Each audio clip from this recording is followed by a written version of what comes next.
Qualification হচ্ছে তো এমপির শালা, মিনিস্টারের ভাগ্নে, অমুক সেক্রেটারির ছেলে, যাদের কোনো কোয়ালিফিকেশন নেই, শুধু তাদের মামা দাদা আর আমাদের কোয়ালিফিকেশনের জন্য চাকরি হয়।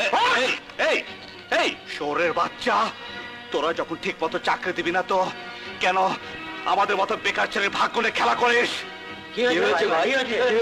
এই বেটা এমডি, সে অ্যাকাউন্টস ক্লার্কের নামে তার পিয়ন বানাতে চায়, তাতেও আমি রাজি ছিলাম, কিন্তু এক এমপির ফোনে তার সিম্পল এসএসসি পাস করা শালাকে চাকরি দিয়ে আমাদের ভাগ্য নিয়ে লাট্টুর মতো খেলছে। What do you mean?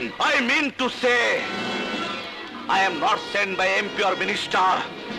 I have no lot of money to give you as bribe. I am a bloody foolish son of a poor retired headmaster who still thinks that ideology is the backbone of the country. And you, the so-called bosses, are torturing ideology, honesty under your boots.